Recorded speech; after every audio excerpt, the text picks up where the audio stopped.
बिस्मिल्लाहिर्रहमानिर्रहीम अस्सलाम वालेकुम दोस्तों, मैं आपकी खिदमत में हाज़िर हूँ फॉरेक्स मार्केट में गोल्ड के इंट्राडे और शॉर्ट टर्म एनालिसिस के साथ। तो दोस्तों, ये मैंने फैबो लगाया हुआ है आपके लिए। तो ये है डेली टाइम फ्रेम। देखें, यहाँ से हमने लगाया तकरीबन 2158 के करीब से, ठीक है जी, और टॉप बनाया इधर। तो यहाँ गौर तलब बात है, तो गौर से देखेंगे। मार्केट फैबो के 23% के लेवल के ऊपर कैंडल दे रही है डेली की। यहाँ 38% रिट्रेसमेंट की प्रीवियस डे, और अब 23% के ऊपर कैंडल पूरी की पूरी एक दिन की दे रही है। इसका मतलब ये हुआ कि मार्केट ने अपनी रिट्रेसमेंट मुकम्मल की। अब दोबारा ये अपने प्रीवियस ट्रेंड में जा चुकी है कामयाबी के साथ। तो अब ये चीज़ ज़हन से निकाल दें हम कि मार्केट नीचे आएगी, बिल्कुल भी नहीं। देखें, मार्केट अगर 23% लेवल के नीचे रहती तब भी हम तस्लीम करते। अगर यहीं से 2326 के नीचे रहती तो हमारी सोच होती कि मार्केट 50% रिट्रेसमेंट करने आएगी, 2294 वगैरह, ठीक है जी। लेकिन ऐसी बात मेरे ख्याल में हमें ज़हन से निकाल देनी चाहिए। मार्केट बदस्तूर बुलिश है और स्ट्रांग बुलिश में मौजूद है, बुलिश ट्रेंड में मौजूद है, और एवरी डिप बाय करना चाहिए, सेलिंग नहीं करनी चाहिए। हमें सेलिंग को स्किप करना चाहिए, क्योंकि डेली की पूरी कैंडल इसने 23% लेवल के ऊपर दे दी हुई है। तो इसलिए हम एहतियात करेंगे, सेलिंग से गुरेज करेंगे। इसको रिमूव कर देते हैं, एक और फैबो लगाते हैं। मार्केट ने अपना टॉप बनाया, टॉप के बाद यहाँ तक रिट्रेसमेंट दी इसने, ठीक है जी। दूसरी तरफ देखें, वो नीचे से ऊपर लगाई थी, ये ऊपर से नीचे लगाई है फैबो। डबल कंफर्मेशन कर रहे हैं, गौर से देखें।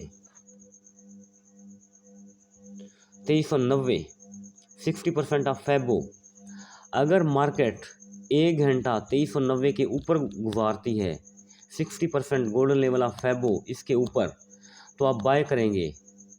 और टीपी साफ जाहिर है, ये वाली वीक, फर्स्ट ऑफ ऑल इस वीक का 50% तकरीबन 2402 2410 ये रख सकते हैं बआसानी। ये वीक अनफिल है और अभी मार्केट ने इस वीक को फिल करना है, और 50% वीक फिल करना ये तो लाजिम होता है मार्केट को, और ये करना पड़ेगा। मतलब कल अगर 1 घंटा 90 के ऊपर गुजारती है तो बाय करेंगे, टीपी रखेंगे 2410। अगर 2410 के ऊपर मज़ीद जाती है तो साफ ज़ाहिर है 2430-32 मार्केट अपनी पूरी वीक फिल कर सकती है। तो अगर प्रीवियस हाई तोड़ती है, ऑल टाइम हाई ब्रेक करती है, तो साफ ज़ाहिर है 2500 की तरफ सफ़र शुरू हो जाएगा मार्केट का। इसमें कोई दो राय नहीं है, कोई शक नहीं है, कोई शुबा नहीं है। तसल्ली रखें इसके मुतालिक। यह है ट्रेडिंग व्यू।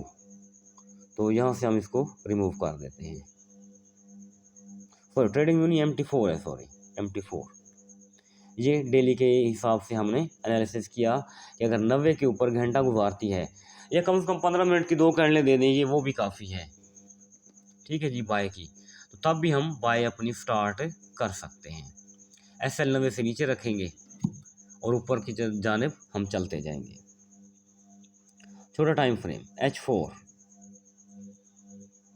H4 में एक दिलचस्प बात पड़ी हुई है, इसको इग्नोर नहीं करना आपने। ये यहाँ विक छोड़ी पड़ी हुई है 24, 33, 43, 33 इसका 50% बनता है। हो सकता है कोई ऐसी फंडामेंटल न्यूज़ आए और मार्केट को नीचे डिप लगाने पर मजबूर कर दे, लेकिन इसके चांसेस मेरे ख्याल में काफ़ी कम है, क्योंकि मार्केट ने पहले फैबो को रिस्पेक्ट देनी है। फैबो ज़्यादा इंपॉर्टेंट होता है। बहरहाल मार्केट है, हमने अपने जहन में दोनों चीज़ें रखनी हैं।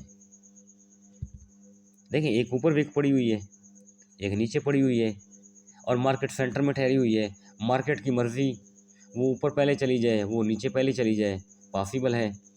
तो नीचे चली जाएगी तो हमारे लिए ज़्यादा आसानी हो जाएगी कि हम डिप से बाय करेंगे और वो बाय हमारी एक अच्छी चलेगी और स्ट्रॉन्ग किस्म की बाय चलेगी।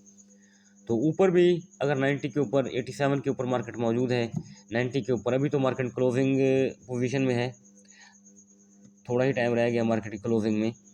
तो कल सुबह अर्ली मॉर्निंग देखेंगे हम इंशाल्लाह, इसके ऊपर कैंडल देती है तो हम बाय करेंगे। अगर इसके नीचे कैंडल देती है 90 के नीचे तो हो सकता है मार्केट डिप लगाने का कोई ख़ास प्रोग्राम बनाए।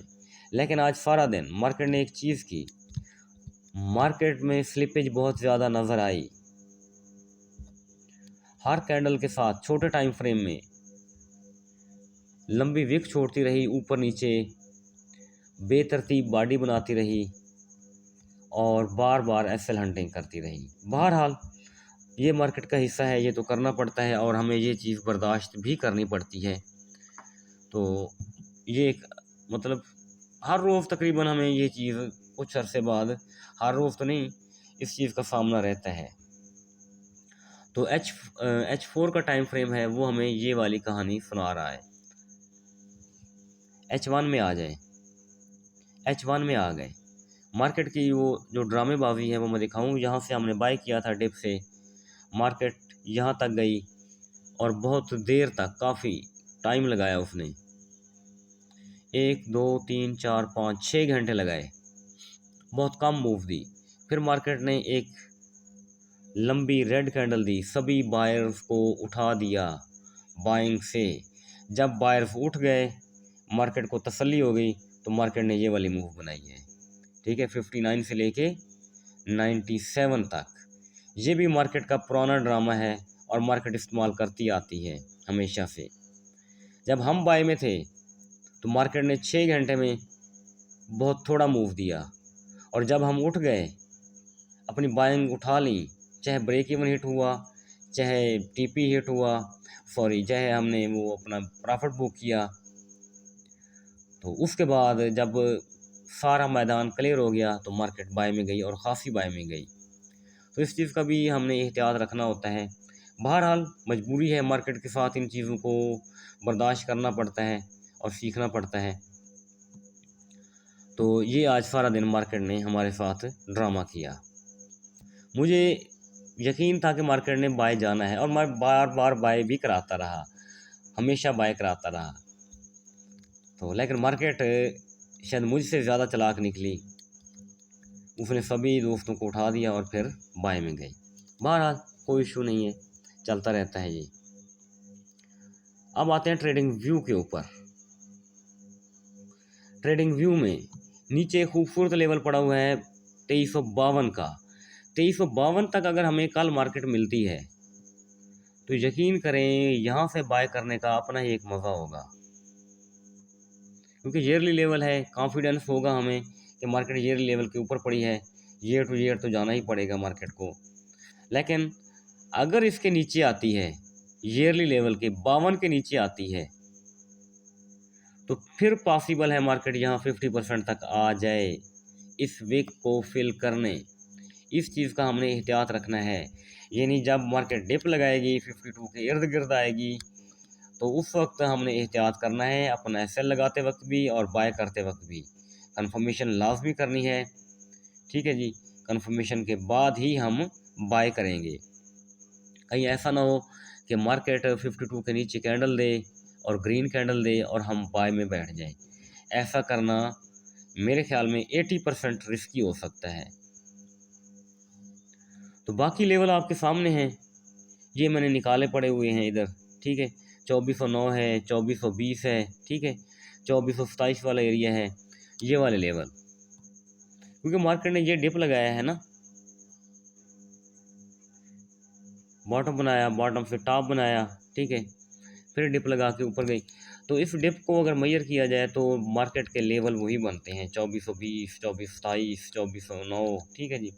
ये वाला एरिया बनता है मार्केट को ऊपर जाने के लिए। अगर वही MT4 का मतलब देखा जाए कि 90 के ऊपर कैंडल देती है घंटे की, तो बाय कर सकते हैं। TP साफ वाले हमारे यही रहेंगे, ये वाले और ये वाले, ये हमारे TPs रह सकते हैं और इंशाल्लाह होंगे अल्लाह ताला के हुक्म से। तो तो दूसरा ऑप्शन अगर नीचे गिरती है तो सेल मेरे ख्याल में ना की जाए तो ज़्यादा बेहतर है, क्योंकि स्ट्रांग बुलिश ट्रेंड है, तो सिर्फ एक समत में ही हमें ट्रेंड के साथ ही बैठना चाहिए, सेल ना की जाए तो ज़्यादा बेहतर है। तो दोस्तों ये हमारी वीडियो थी, शॉर्ट सी वीडियो है, लेवल क्लियर हैं, कोई ऐसा इशू नहीं है, कन्फ्यूजन हरगिज़ नहीं है। तो वीडियो प्लीज़ आप शेयर भी किया करें दोस्तों के साथ, रिलेटिव्स के साथ। तो उम्मीद काफ़ी है अल्लाह ताला के हुक्म से मार्केट हमारे इन्हीं लेवल के मुताबिक चलेगी जो वीडियो में मैंने बताए हैं, बिल्कुल सिंपल स्ट्रेटजी है। तो आज भी माशाल्लाह ग्रुप में ठीक है, हमारे तकलीफ़ देती रही, परेशान करती रही मार्केट, बहरहाल शाम को हम ओवरऑल प्रॉफिट लेके ही उठे अल्लाह ताला के हुक्म से, और मुनासिब प्रॉफिट था, ठीक है जी, सफिशेंट था, अल्लाह ताला का शुक्र है। तो गो के मार्केट हमें बार बार परेशान करती रही।